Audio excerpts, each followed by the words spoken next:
the effort should, once an honest attempt should be made to try to find out or diagnose truly what the reason is for this generation not being interested. And it could be very, different. It could be sibling conflicts. It could be, the whole people are still afraid to express themselves in terms of parents, or they don't like their management styles or ways of business or compliance, right? And sometimes the issues are very small, but it's not communicated. So as advisors, we are really trying to bridge, because no matter, you can hire capable CEOs, you can hire talent, but the trust that a family member brings to an enterprise is trust, and the blood and the sweat that an owner, blood would bring. A professional talent or an external would generally not have the same thing. Welcome back to MSME Talk podcast for micro, small, medium enterprise businesses and startups. This is episode number 55 of MSME Talk, Succession Planning for MSMEs with or without the next generation. For better experience, I would suggest you to switch to 1.25x speed, and also don't miss to subscribe at the rate MSME Talk on YouTube, Apple and Spotify. In this episode, you will learn current reality and future trends of SME business succession in India. What happens when the next generation is willing to take over the business? What to do when next generation is not willing to take over the business? Key factors in choosing the right succession path. A practical 3 to 6 step action plan for SME business owners to begin the succession planning. In my interaction with many SME businesses owners in India, they have shared that they are making changes in the businesses to either shrink their businesses, to lesser turnover, closing certain line of businesses, or selling it to, other business owners or interested parties, or in fact closing down also. And one of the key reasons which I have gathered with these interaction is that next generation is not willing to take that business ahead. So today we have Suraj Malik, who is an expert in legacy planning, in wealth preservation, and he deals with family offices and SME business owners. A very warm welcome on MSME Talk, Suraj. Thank you. It's great to be here with you, Tripti. Thank you, Suraj. So, Suraj, you are leading a very interesting space currently, which is very much needed nowadays. How do we, do the succession planning for SME businesses with or without next generation? So, let me, take this conversation ahead. First of all, a bit about Suraj, your little bit of journey, how you have got into this. Sure. So I used to be in consulting firms, the big four consulting firms. I'm a CA by qualification. But in my consulting era, I think in my initial years, everyone in consulting used to work for funds and Fortune 500 companies. And I ended up working with family businesses. They were not the most glamorous, let's say 8-10 years back, as much they are now. But when I did consulting work, projects, deals with them, I realized that this whole aspect of how families communicate, how do they take decisions, how do they plan, whether they are raising money, whether they're exiting, whether they are handing over control, was very sensitive. And maybe there were a lot of people who were only preaching the right things, right? It is like exercise, I just sometimes call, like you said, right? It is important. We all know there is a lot of content, but people tend to neglect it. Same planning for your own family's legacy and all is neglected. So, when these things came into the forefront, I really learned on ground and saw that how the families that successfully approached this topic, talked about it, worked with advisors, were open for that, could navigate through generations, through decades and others, versus others who kind of push it under the carpet and try to keep procrastinating. So that's how, when I started my own firm, I realized that this is the massive gap where people need help. And it is immensely satisfying, right? If you're able to get a family together and ensure a business continues, there are a lot of stakeholders that get impacted. Wonderful. So, Suraj, let's understand the current scenario. So, most of the SME owners see their business as a family legacy. Uh, as you're working in this field and guiding businesses in respect of legacy and taking the way forward, uh, please share what is the current scenario in India in respect of mid-market businesses specifically. Sure.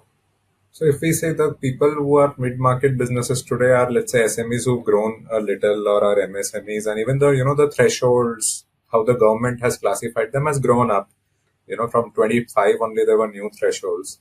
But if we just step back and see that these were people generally in the business for at least, 2 decades or so, even if they're first generation, if not longer, right? So I'm saying even first gen people who started in 90s, early 2000s, their kids are generally well educated, whether in India or overseas, because they came for grifted families.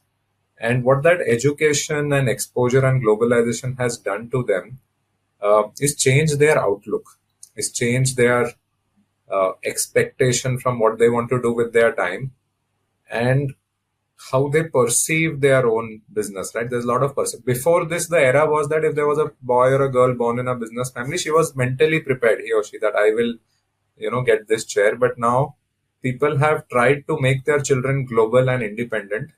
And we are seeing that play out, right? You spend so much to make your child independent, but then you want him to be dependent on you, on your business, or don't want to cede control easily. So we are seeing that great moment of how these families deal with the frictions that are emerging because of lifestyle, aspiration, generational changes, right?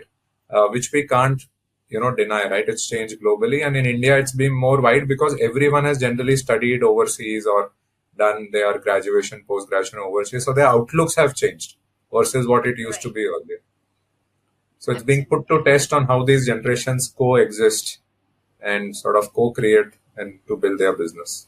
So, in nutshell, if I say globalization and exposure is bringing a lot of changes in this ecosystem of carrying forward the businesses. Yeah, because it's changing desire of people. Okay. And both on both sides of the generation, it is also, as I said, changing the expectation. A lot of people want to create their own impact, create their own value, not just inherit and, not just sort of build on something they got on a platter. This is the generation Right. that wants to do it. Uh, so Very yeah, and well there is said. insecurity on the previous generation also to give away early and in time, right? Just like how in sports we see right now, people retire on a high, and when they are in their prime to groom the next. I think that same trend in family businesses has not yet come, where the baton is being passed to build the next team, right? We could use some cricket examples here, but if you see that people follow cricket, and they would see that at least Indian cricket has done that well, that you're passing on when the seniors are around, the juniors are given the chance and the grooming and the training, and it is not knee jerk that you're working with an aging team and suddenly there's someone else coming in. So we need to see those examples in business. Suraj, the current scenario which you have shared with us, now what is the expectation going ahead if we want to see next decade? Is there some kind of working done by you or your company that what is a trend expected or some gut feeling? So see, in an Indian context, our businesses, even if you look at listed enterprises, while there are some MNCs and all, India is a family business culture. Our culture also promotes entrepreneurship. And I said, right, all are, if we are to say the Ambanis, Adanis, Birla startups are also family businesses grown, professionalized. And there is this large economic contribution that MSMEs make, right? And it will continue to be there. You will have entrepreneurs calling themselves founders now or startups, but doing businesses.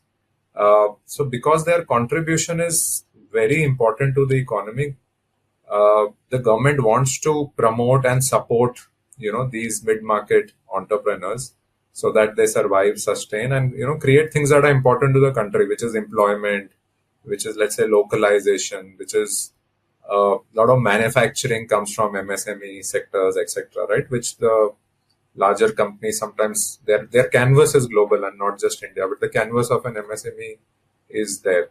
So I think, yeah, in the decades to come, these businesses will grow. and they will become larger enterprises. Just like we have a handful of them, we will have several. And the kind of IPOs you see now, the kind of new companies which are open to now go public is witness to them, right? We've never seen so many companies who are very closed private are now open to be out there, raise capital, bring professionals. So we are seeing that whole thing play out well, and that will help them to become larger and create space for newer SMEs, MSMEs to come.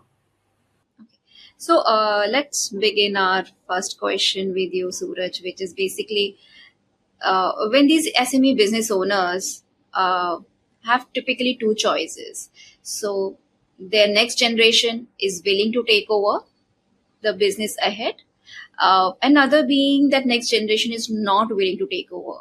So in case of one, when the first business we are talking about, that business owner next generation is willing to take over, is there some kind of working you can share with us? So yeah, in the situation where they're interested to take it ahead, and I continue to, families are conscious that they are creating value, they are spending lifetimes on creating something which they want to pass the baton.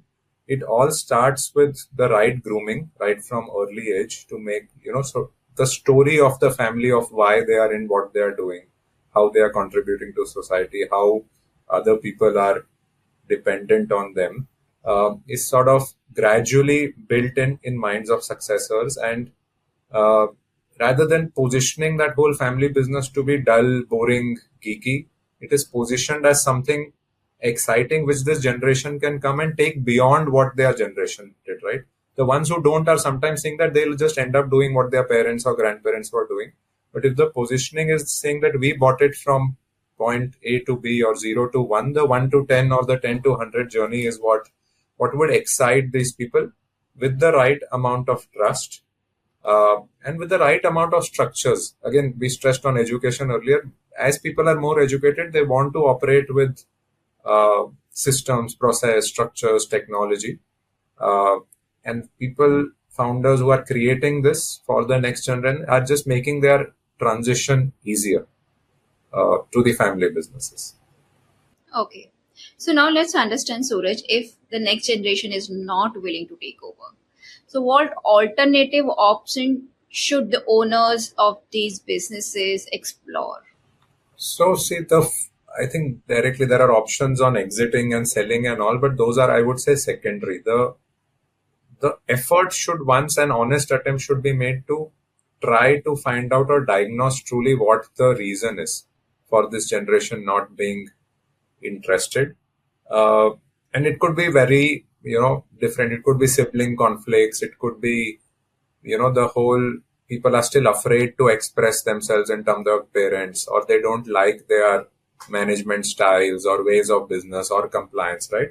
And sometimes the issues are very small, but it's not communicated. So as advisors, we are really trying to bridge, because no matter, you can hire capable CEOs, you can hire talent, but the trust that a family member brings to a enterprise is trust, and the blood and the sweat that an owner, blood would bring. A professional talent or an external would generally not have the same thing. So there is effort in terms of mentoring. And mentoring, I'm not just saying the next gen, even the current gen, to sort of open them up to plan the transition well. And this is sometimes 2 to 5 years plan. It's not like in 2 months you put someone through a counseling session and they change.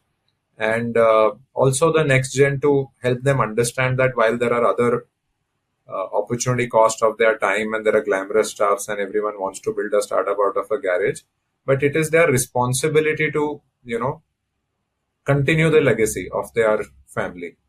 So I think effort put rightly there brings in good results. And we are also seeing, I'm saying a lot of times people had sort of written off their daughters, saying they would not be interested. That was a presumption, but daughters today are asserting they want to be even after marriage, and they are contributing well, right? So that is playing out well. I would also say, to some extent, extended families, in-laws, if it's rightly governed, rightly documented, clarity on ownership are great value adds. and we try to work to ensure that the family ownership remains there, whereas operations can be outsourced to professionals, etc. Right? So that strategy vision is with the family who created it. That's the goal seek when we are working with such families. In the unfortunate thing where, in spite of all of this, Tripti, there is less interest or there is already a conflict. Exiting or selling is not a bad option at all. Like we've also said, if there are multiple branches of families and there is not enough space, right? It's like what we all studied in school or somewhere in college, right? Disguised employment on farm, right? Family business is also like a disguised employment. Like a farm may everyone goes and you really don't know who's adding value. Just because there is business, everyone will go get some salaries, interfere. That's not healthy. So if the business can't support aspiration and talent and people, and it becomes like the ground for nitpicking and internal politics, at that time we look at exit options, which are several. We can talk about it as we go along also, but there are structured exit options also that are available either for a part of the family or the whole business. So, Suraj, when you're talking about the other options, right? But before that, I was saying you have wonderfully, brought this point that is just not looking forward for the selling on the business the first choice, because there's a lot of options available provided there is a right mentoring done to the business owners themselves along with the next generation, because even there could be a lot of mental blocks in the owners minds also, and there might be people within the circle who could take the legacy ahead but may not have been, for whatever reasons, limited thoughts, considered to take the business ahead. And if all of these things still doesn't go well and we find some kind of synergies not coming up, unhealthy relationship developing, not serving the cause, there are the other options like selling the business and getting the professionals on the board. So now when you said professionals on the board, we would like to understand, how can professional management help continue the legacy, and in which scenario it is suggested specifically to bring professional management while the ownership remains with the business owners. And if you can share some real examples where they have worked well. Sure. So I think, see, professionals and external talent is generally the bridge, right? Because this bridge ensures that ownership remains with family, the business is not exited, and the bandwidth and the expertise that professionals and trained people bring in is available, right? So business continuity is maintained, because if the family doesn't have that bandwidth, expertise, interest, continuity will go. So it's a great bridge to have. And we call this bridge as the bridge that fills the succession gap, right? So that, the succession gap doesn't sort of derail the business, etc. Now, with professionals coming in, like any business, the family, what it retains with itself is ownership and strategic vision, right? That where they want to take the business, where they want to go. And slowly, gradually on the day-to-day operations, there are external talent people doing it. And especially in areas where the next gen is not interested, right? Let's say a lot of them today don't want to go to factories, don't want to deal with labor. I'm not generalizing, but I'm just saying generally that's a trend. So you can have people manage those functions and get the next generation to focus on diversification, focus on, new markets, focus on wealth, whatever they are interested. And any professional, right, for their own learning as well as their background, they bring some systems, processes with them. They bring some expertise with them, which was not there in the family business. So there is a win-win, right? The business gets these things because there is an outsider coming in and bringing their past experience with them. And finally, I think today's time and age, having professionals has almost become like a credibility thing. If you deal with a company where you're only talking to owner and across functions and the owner is signing checks and also closing contracts, I think banks, suppliers and all, everyone sort of feels that this business is not institutionalized enough. And especially for joint ventures, JVs, IPOs, right? They want to see a management team. They want to see continuity, because if that person is not around suddenly, everything will collapse.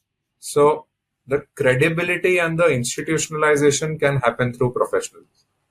And that is important. businesses scale. So again, the bigger companies that we spoke about are all professional driven but family owned, right?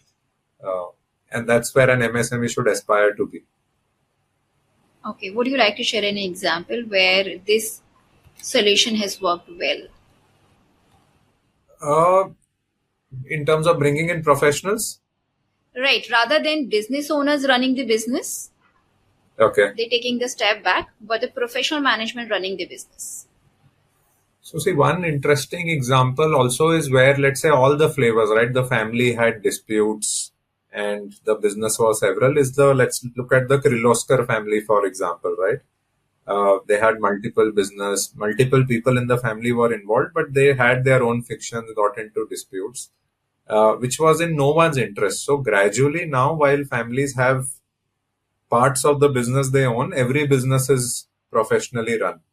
And it's brought stability to whatever value erosion that was happening to.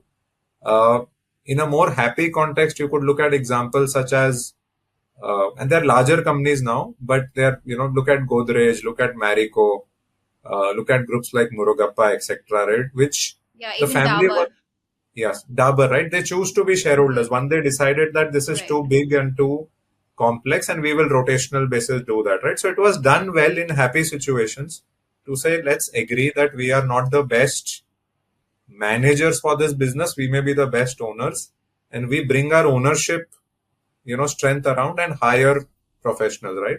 So the Maricos, Godrej, Daburs, these were all consumer companies that grew, but they grew with talent. They grew with professional CEOs who have massive contributions there. Uh, I also like to quote an example which is not a family business, but look at something like an Infosys, which was created by professionals. At some stage, there was inclination to bring the next gen of one of the professionals. It didn't work, and it's back to professionally run, right? So, and that is what happened, right? When someone tried to plant their own successor, it kind of didn't necessarily work, no matter how you groom. It's just like, Tendulkar's son didn't do well in cricket, but it's still, right, he can run. So it is, the team has to run, right? So what the business need has to run. Tendulkar can own a team, but not necessarily have his son play in the team, right? That's the simple example of how you also need to think about the business, that your outcome is to win. And if professionals can help you win better, it is true. In the MSME space, several examples. I'm in North, so a lot of, let's say textile, cycle farms up Ludhiana, Punjab, Chandigarh have all professionalized. We have pockets like Surat, Dahej, Coimbatore. All there are several MSMEs who've hired talent and owners have fully or partially withdrawn from day-to-day operations. Okay, very nice. That's really inspirational for a lot of other SMEs to take this step ahead. So Suraj, let's understand the next another options which we typically get into the next stage. You said selling of the business, right? Now for that, some strategic or financial buyer becomes the best choice. So what will be the stage a business owner should understand? No, now it makes sense for me that I should rather go for a strategic or a financial buyer, rather than trying other thing. So I would feel there would be two sort of drivers to this thought. The external drivers are something that are beyond your control. Let's say the business has reached, you created something nice, it's reached a stage which needs more R&D, more capital. You're doing well in one state or one city, you want to grow. And your own bandwidth, right? Some people are not meant to run larger businesses or don't have the capital. So if there is a scale plateau which your business has reached, you have to get into, in the interest of business, look at selling, exiting, bringing partners. The other external factors, again, which is very common in MSME, sometimes that industry goes through a consolidation, right? So no matter how good you are, how well you are doing, but the number of players in each mature industry, if you look at, let's say, textile, cement, even real estate today now, right? There was a time where multiple players could exit because India is a large market. But after a point of time, for cost competitiveness, for efficiency, the industry consolidates. And the more sensible family business owners then realize that there will be one large player who will slowly want to sort of gobble up the other players. So that consolidation driven happens. And finally, I would say if there's distress, right? If you have some business distress, vendor, bank distress, or you have conflicts in the family, right? That distress should be a driver where selling is the best choice. Uh, Not having an interest in next gen also I'll put in the same bucket, because see what I if it it's not a switch on switch off, right? The moment you realize, or if your next gen has told you ki we are not interested, you have to start planning for that exit. And once you plan it and do it well, you will get better value, you will get better outcomes, and perhaps the legacy, at least in terms of brand and credibility, will be retained. So these are things where, as I said, exit planning of the business, of a family from the business, or a part of the family for the business, where two brothers, two sisters, cousins, father, son can't get along.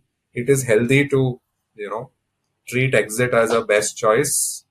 The relationship is also preserved, and people are then, the sum of parts of what they do after exiting is sometimes more valuable and meaningful. Then that, right.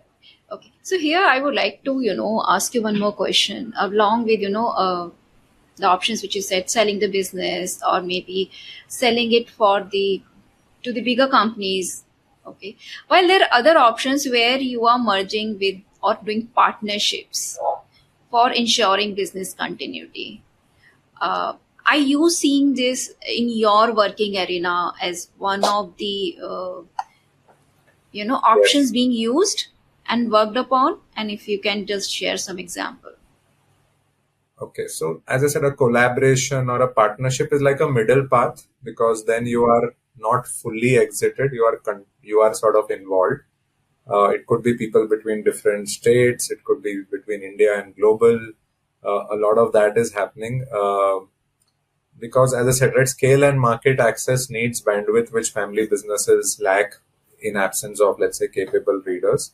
So that's where these collaboration, M&A partnership uh, are common.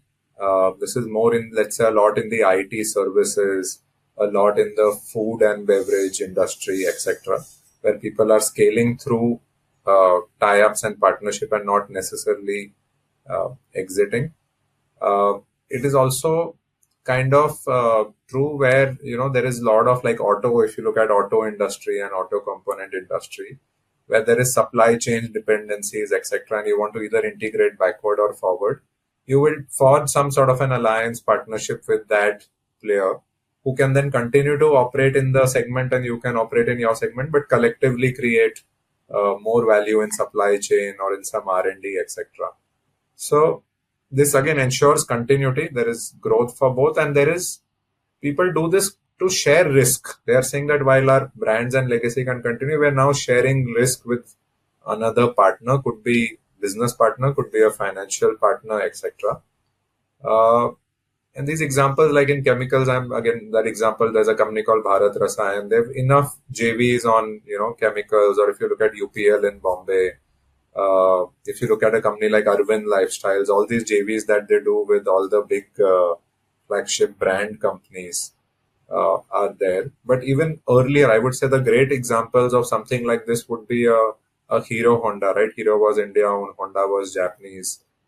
They came together, they built together, they exited. Hero also exists, Honda also exists. So they learned from Honda, learned India from the Hero family, and Hero learned technology, scale, great products from Honda. So, Yeah.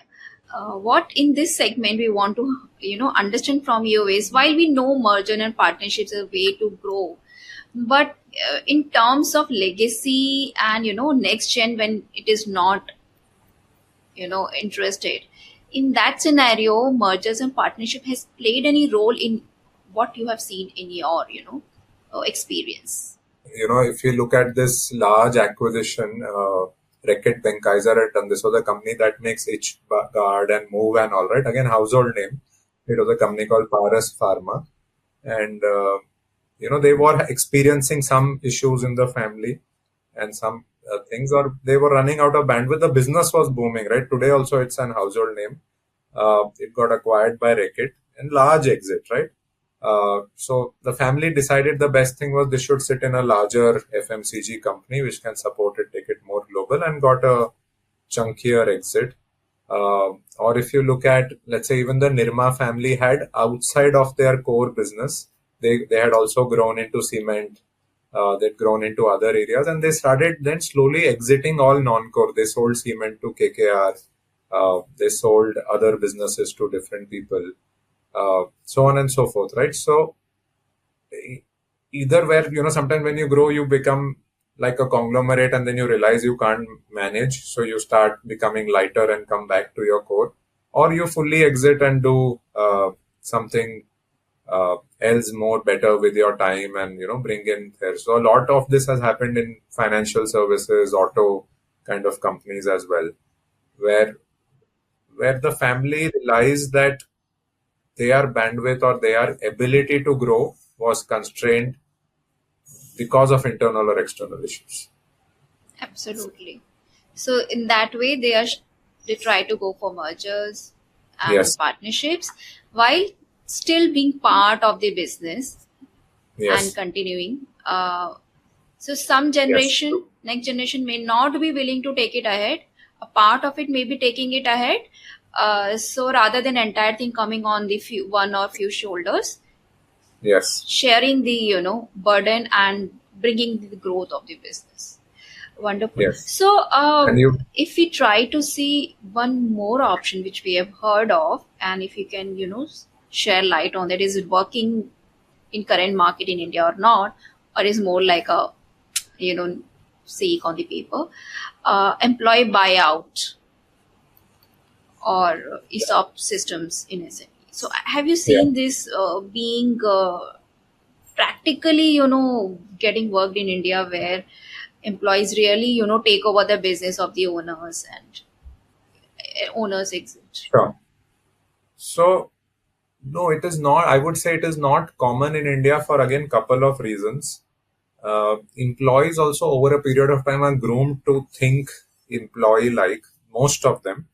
And, that's how they are, and they operate in silos, etc. So very few employees emerge to think owner like and think beyond.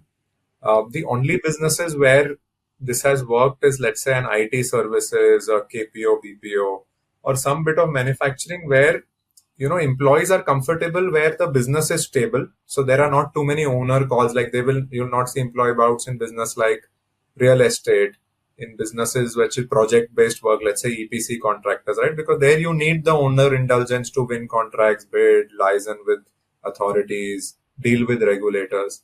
Employee buyouts work best in stable cash flows. So if the employee sees my owner set up something which has predictable money, it will come through even if this guy is not around.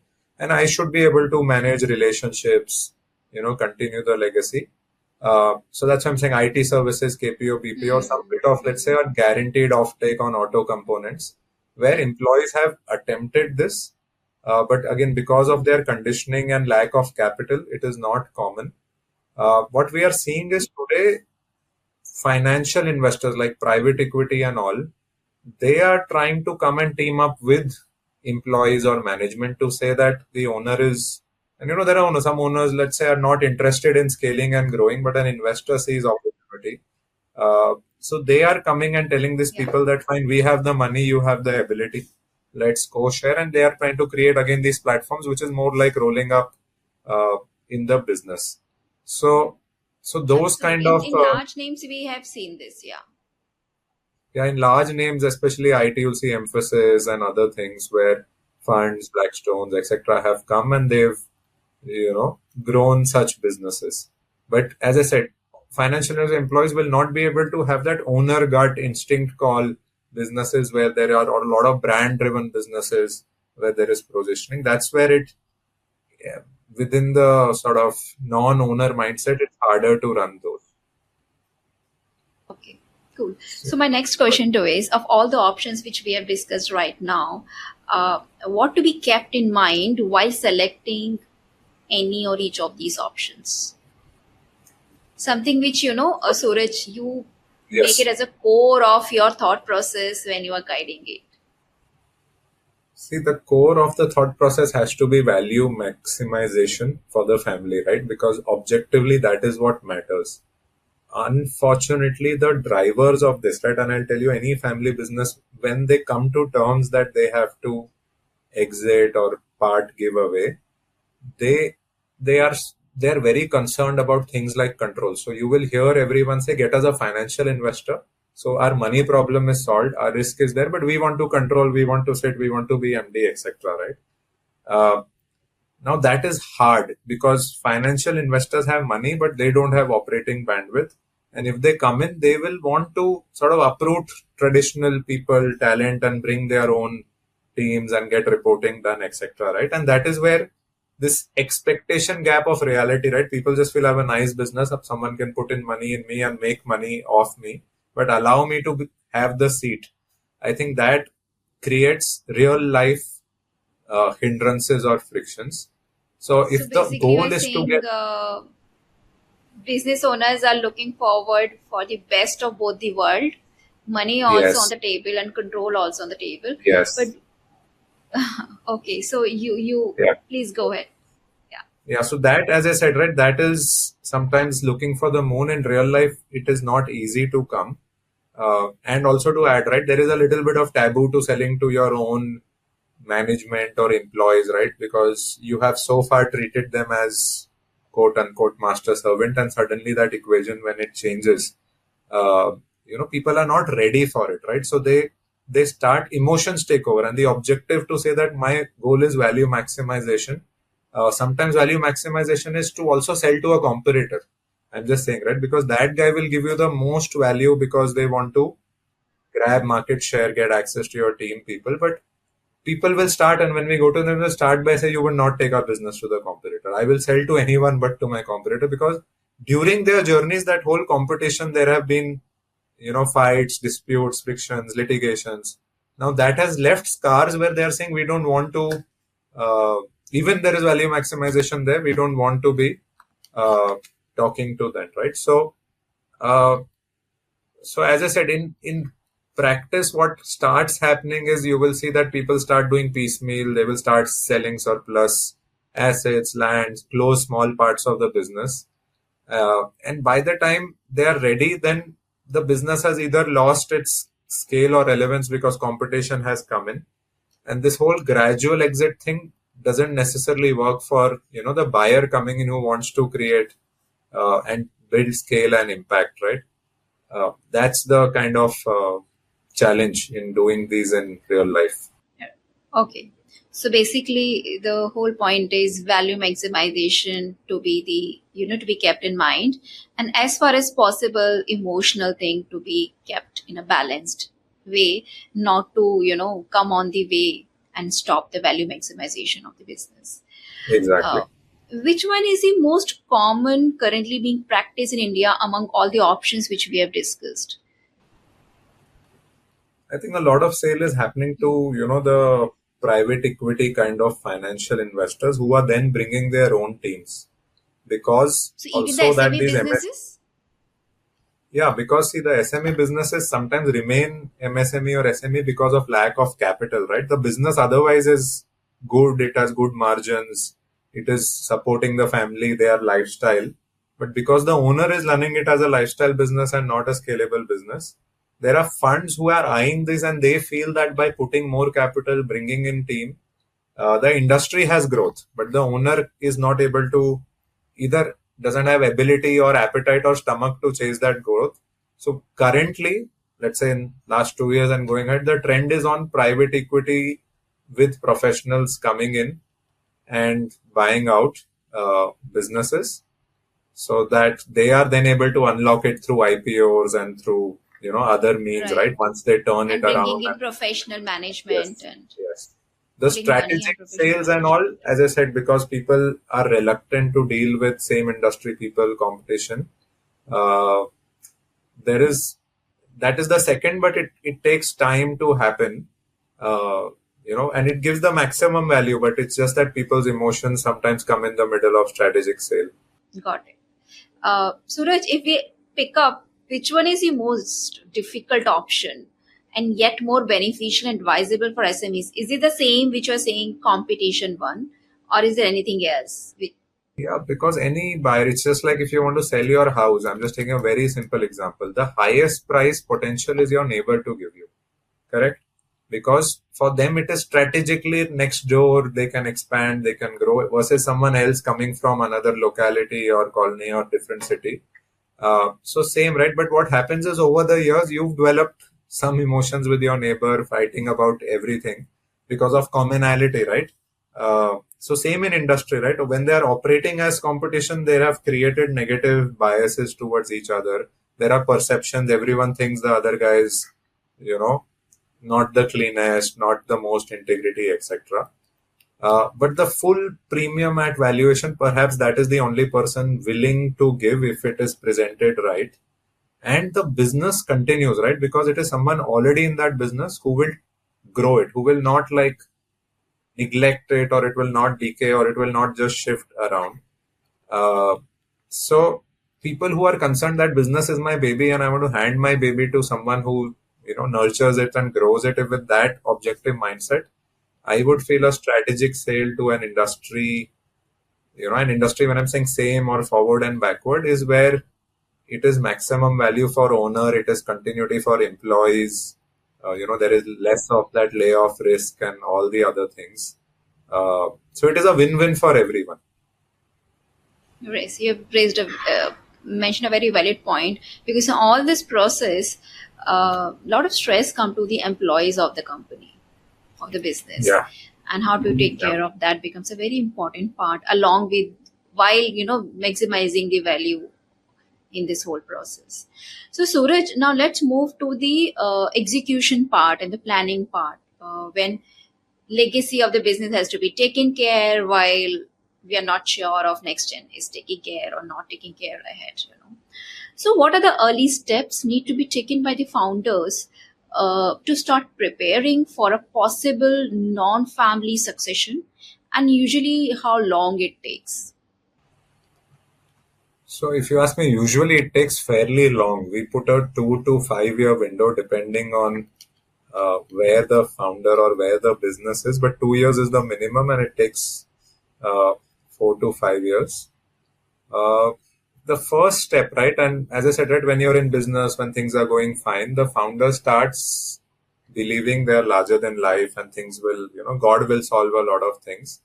I think the first acknowledgement when they meet someone like us is to just make them accept that there is a possibility that next gen may not be interested and capable, and you will have a leadership gap. So that acknowledgement itself is slightly time consuming for that feeling to sink in. And once that is done, then the process is, you start building more SOPs, whatever is in the promoter's brain or mind, right? If they're running it that way, it's all institutionalized, like it's done. Client relationships, vendor relationships, financials, banking. And once SOP comes, then automatically you're slowly emerging as a family office. You have a family charter. You have some sort of shareholder agreement so that there is no disputes also, right? Once the business is stabilized, you get there. And then once you have a framework, then you can see, right, where there are gaps. Is there a gap in marketing? Is there a gap on the technical side? Is there a gap on any P&L ownership in the thing? So you are filling, or at least have a plan to fill that leadership gap through external talents. All of this to come in place and to start operating, as I said, takes that minimalistic 2 years period and sometimes 4 to 5. Because the management also has to come feel comfortable that they're not in a lala company. They shouldn't be made to feel outsiders, right? Especially with some legacy employees also, right? These new people find it harder to settle down. So you have to make them settle down, do things like an ESOP, which is very important nowadays, for external talent to, even in an owner-driven organization, think like owner, feel like owner, not exit suddenly.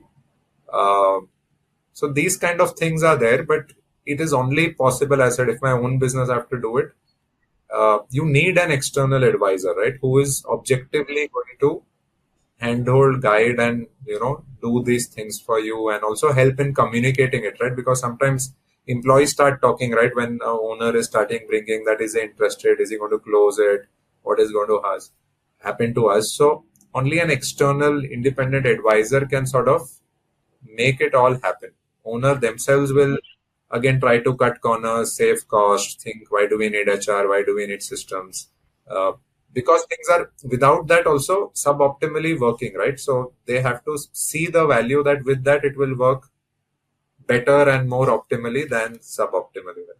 So that's the kind of well-planned transition, and we've been part of few where the outcomes are really amazing. I mean, even as advisors, we didn't expect those outcomes. What I understand, the early steps has to be where you step out, have a discussion with the advisors who are working in this field, and understand what is early level 1, level 2, level 3 steps to be taken care, a bit of early stage audit to be done, and Yes. then taking it ahead, because then it's also about real actions where you are bringing externals in the systems, Yes. bringing equations, gelling, energies, matching, yes, ego Yes. being taken care of, the money part being taken care of, the role and responsibilities and accountability being taken care of. Yes. Absolutely.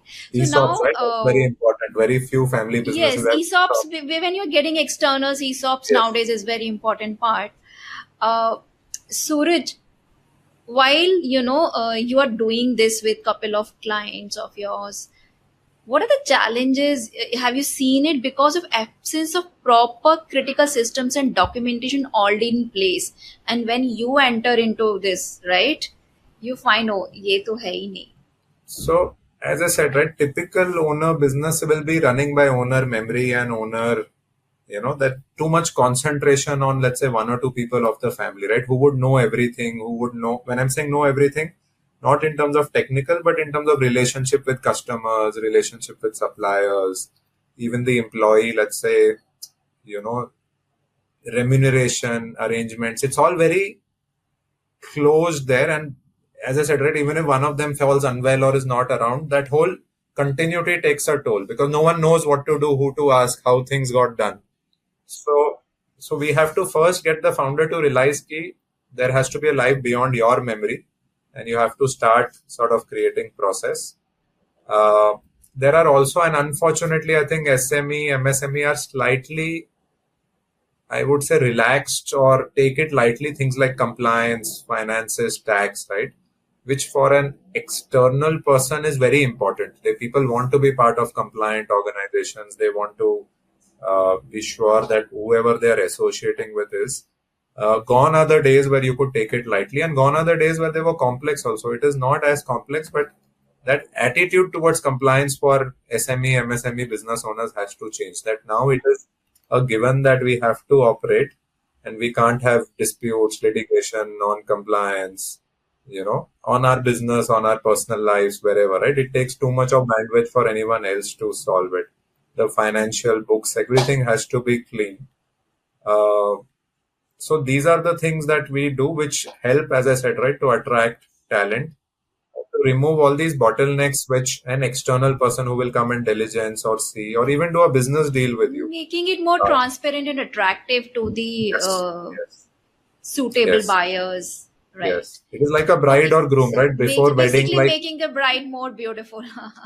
Yes. Or just accessorizing it well, right? We are saying natural beauty can't change, but the whole accessorization is where today. Absolutely, yeah. Cleaning it and in case of anything which could bring a question mark or doubt, and undervalue the assets. Yes. Exactly. Suraj, let's understand about valuation and the tax planning part in this whole exercise. So while generation is taking ahead, fine. If it is not, exploring selling off the businesses, getting mergers, partnerships, collaborations, whatever kind of options we are exploring it. How does this valuation exercise and the tax planning impact the choices between merging or selling or bringing professionals? Sure. So tax is an important driver. Today in India, there are laws that if you're not selling for cash, and let's say you're merging, you are swapping your shares, you are, through a process, amalgamating or demerging, these are slightly technical terms. The income tax law itself has provisions to say that they will not take a tax at that point of time. So let's say if two companies choose to merge and there is no cash payout and they're only taking shares, there is no tax. Similarly, if you are carving out a part of your business and taking shares, there is no tax. So there are mechanisms to, and tax is very important to family people and business owners. They want to sort of pay the least possible tax or optimize. So there are structuring possibilities that always exist. There is real estate in business. Sometimes buyers don't want it, so you have to carve it out. There are a lot of personal assets that sometimes get created within the business, right? People will buy cars and homes in the business only.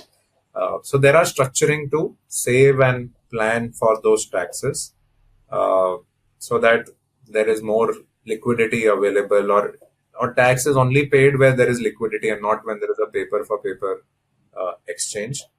Valuation, I think principles are universal. Everyone is generally on a going concern if you're selling a business, right, which is pre-distress. People will really value you on your projections, on your future. And that should look, so while you've cleaned the system process and made everything fine, your order book, your outlook, you should have a lot of that because people are really valuing you on the future side of things. If you go to sell a business which is coming down, decaying and all, you'll not get value, right? Because if the growth has tapered or even a flat growth, MSME will not attract high valuation interest. You have to sell, as I said, right? Just like a cricketer retires on a high where he's scoring century after century, winning tournaments after tournaments. Your timing has to be that, to say that I'm retiring where I still have 3 years more of confirmed businesses and growth, which the buyer will then pay a premium for. And not where you're like exhausted and saying, I just had a bypass, I can't go to office and, I'm not able to do this. That will kill the valuation. It's all that way. Okay. So Suraj, another important part is while in the tax planning of itself, you have touched upon the structures, legal structures of the asset holding companies or the businesses. So what is your feedback on, what legal structures can help smoothen this transition of, when next gen is not taking over? Very important question. And a lot of MSMEs, SMEs today run as proprietorships or partnerships, which are not corporate entities, which are linked to an individual. Let's say if it's a proprietor, it's linked to an individual. So even without, an exit or sale, even just for succession, businesses that are not in corporate entities, which are private limited companies or LLPs, are harder to maintain continuity if the persons are not there, or if in a partnership, maybe there is better continuity, but who becomes the next partner, who gets the right. People are also very casual about their wills and estate planning, right? I'm just going outside the business. So it creates more confusion. But once business is in a corporate entity, it is, as I said, it is going to survive individual lives of the family members. That element of compliance will automatically bring some system, procedures, board, etc. You could do ESOPs also only in corporate entities. So anyone who's not running a lifestyle business, okay, well, lifestyle business I'm saying is a good business, but you're not looking at external talent, capital. It's paying your bills, you are happy. It's like a hobbyish business. And there's nothing wrong with that, but anyone looking at scaling, growing a business should be in a corporate structure, a corporate entity. For both succession as well as exit is easier there, or is possible only there. Investors can't invest in partnership or proprietorships and deal with any of those opaqueness that comes with these structures.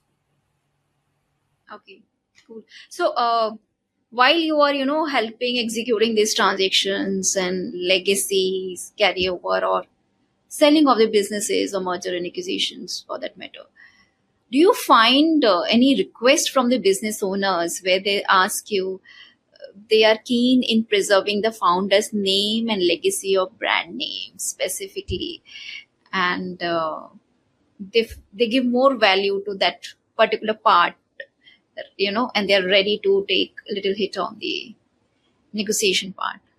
What's your experience on that? No, you're right. It is, as I said, it is their child, it's their baby, it's their family name connected to that. And that's why, if you remember, sometime back we saw that the preference to sell to a financial investor also feels that they are only concerned on the money return. They will not tinker with the brand or the family name. So it is important. People value and they want to see it continue to say this business was started by this family, especially if the family name is part of the business in that sense. Uh, it is again, as I said, it is human to feel that way, because you built it with blood, sweat, you've given a lifetime to it.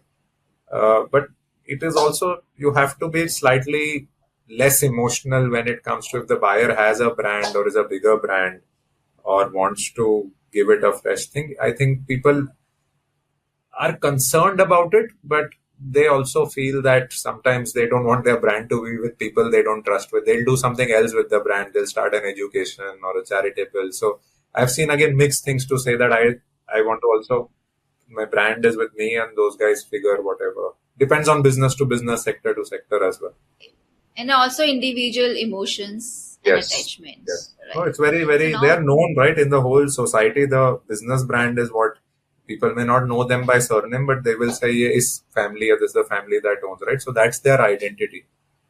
Uh, so it's important to so them. Suraj, now carrying forward this same discussion ahead a bit, when you're dealing with these business owners, it's a very sensitive stage where someone is looking forward to exit the business because next gen is not there.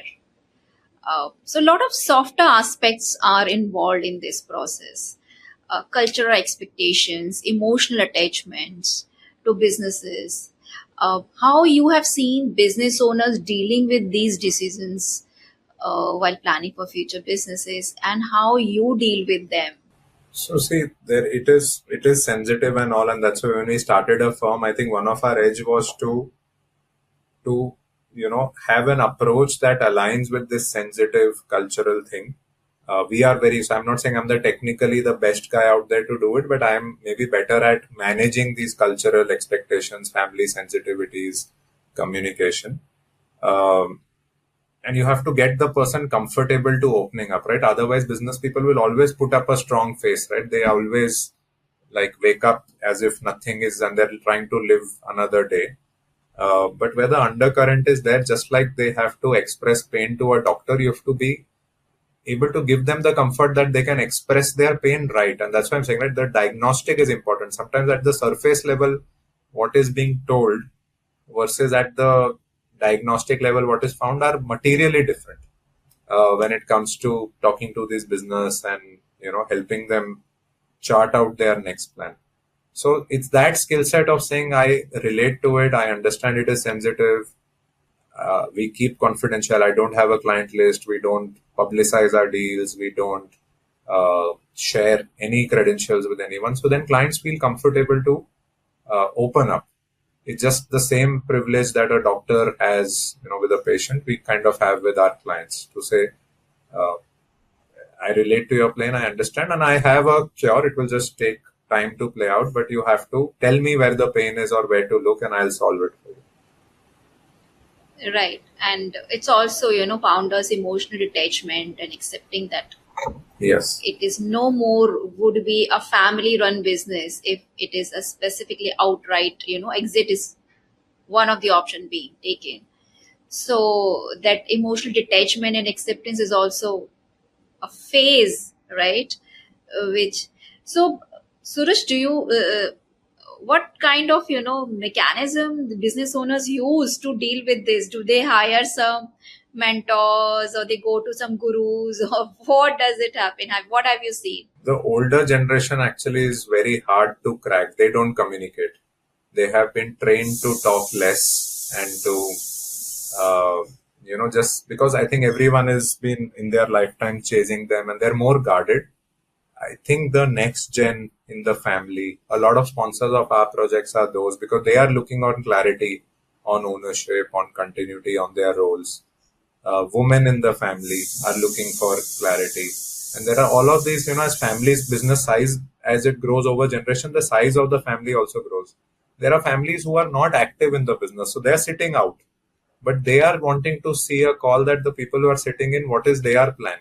Have they thought about growing it? Have they thought about exiting it? So unlike perception that the key guy on the seat is sometimes driving these conversations, it could be these impacted stakeholders who are also driving these projects and nudging the person on the seat to say, let's structure this because this is important to us. The person on the seat sometimes is comfortable that, it's business as usual. I will push this to tomorrow or next month or next Diwali or, when my son or daughter gets married. So there is always a reason to say, I will, do this, or once I reach 100 crores revenue, I'll do this. Right now, I don't need to do this. There is that always inertia because it is awkward. It is slightly overwhelming. It is not an easy conversation with yourself as well. So we try to build like a more consensus based thing, right? You can't be seen as representing just one member in the family. The whole family should be your client, and they should sort of enjoy sharing with you, talking to you, and, celebrate the outcome with you, right? In that sense. So it's not with a business broking mindset we get it that I'm getting into sell your business. We are going with an education awareness mindset to people. Absolutely. So, on the final, closing thoughts, Suraj, if you have to give 3 to 6 steps as an action plan for SME business owners to plan their succession well, what action plans, not too many, like 3 to 6 between, you would like to give to at least to start doing that? Sure. So I would feel that, and like every organization you go, right, there is a vision, mission, value statement you would see everywhere. I think people stop whenever it was made. Either it is now cut, copy, paste, or people have stopped. I would just nudge when I go to someone's office. I actually look for that. And, somewhere there you will understand what was the goal of the organization, right? Whenever it would have been created, could be 20 years back, could be 2 years back. So you have to, the step one is really to define what they want to protect and preserve. Are they wanting to protect and preserve ownership, brand, control, culture? That clarity of vision has to be there. And what is their ability to sort of then achieve that, right? Because if there's no ability or tolerance, it has to head to an exit. So this is what we say, that it is just clarity of vision is the step one. And the next step is to prepare the next gen, depending on whichever way, right? Even if you're growing it, continuing or exiting it, work with the next gen to prepare them to make sure they understand what is coming their way. They are shadow learning. They are ready, so that if there are any surprises or disputes, disabilities, there is continuity there. So the focus here is also on continuity. And then we would create structures, right? Structures would have 3 parts. One is process structures, internal. Second would be like a ownership and incentive structure for owners, for active employees. There are sensitive issues around remuneration, incentives, etc. So we will create that. And then all of this, once in place, can be executed leisurely, not in a, fire sale mode. So that would be my sort of checklist, that vision clarity, next gen readiness, and structures. You need to have structures for everything. So when you're saying structures, are you saying documented processes and execution of those, following those processes, whether it is related to employee management, guidance, any and everything related to compliances kind of structures, or you're saying structures related to holding structures? I'm saying both. So one is an operational structure, which is process and all. And if those documents are, it's not a template that someone gives you, a consultant, and you say, but if it's co-created, it is like that Lakshman Rekha of the family. They know we created, we agree to do this. Then even on a bad day, no one will cross it and create frictions or disputes. Ownership's also, right? To take over. Yeah, easy to take over.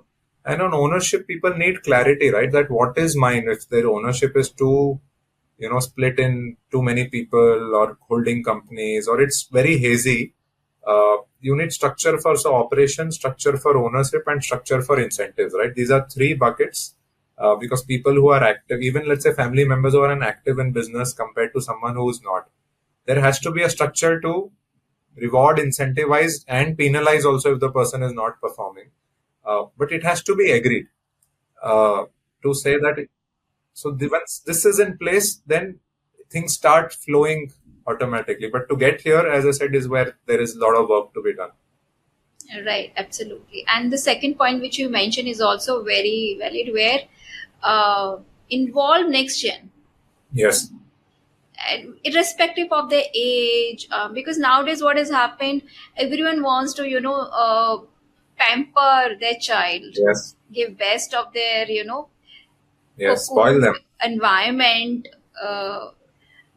but instead of that is in whatever the stage, giving opportunity, exposure, freedom is one thing, but giving the exposure of your own business is also equally important if somewhere there is a thought of succession. Yes, giving exposure and in a positive, constructive, create the right perception. Don't just make someone saying, okay, you're on your 21st birthday, here is your seat. Come and Yes. give them small projects, make them small wins, give them some freedom, right, to pursue something. So just like we taught them swimming or anything else, right, we made it easy, small steps.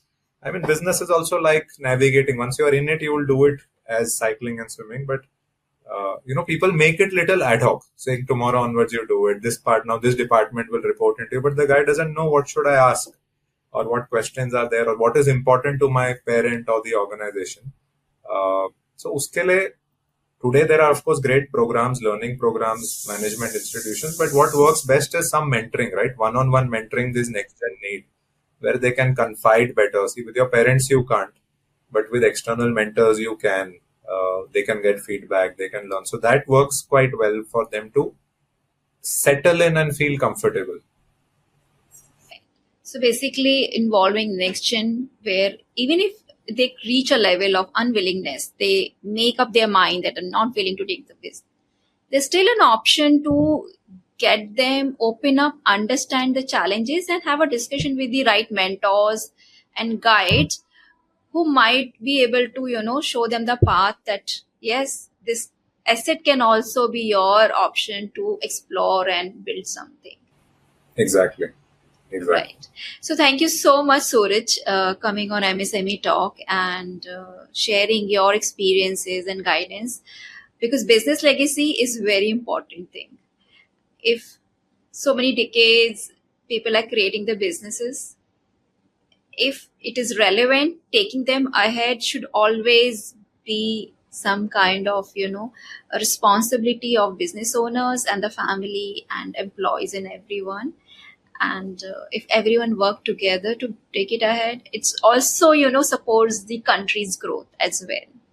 Absolutely. So we are not going to we don't want a situation what Japan is going through, where 50% of the SME businesses are shutting because legacy is not ready there. So thanks so much. It was nice being here. And, as the name of the firm that I represent, Legacy and Growth, we are solving for these two things. So we want our MSMEs to preserve, protect for legacy and sort of enable their growth. So that's so nice to be here. And I hope both of us collectively impact a lot of people through this talk. Yes, thank you. Wonderful.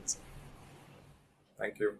Dear listeners, since last 3 years, you have been listening to MSME Talk audio podcast on Apple, Spotify, Amazon, etc. Now it is available in video format on YouTube as well.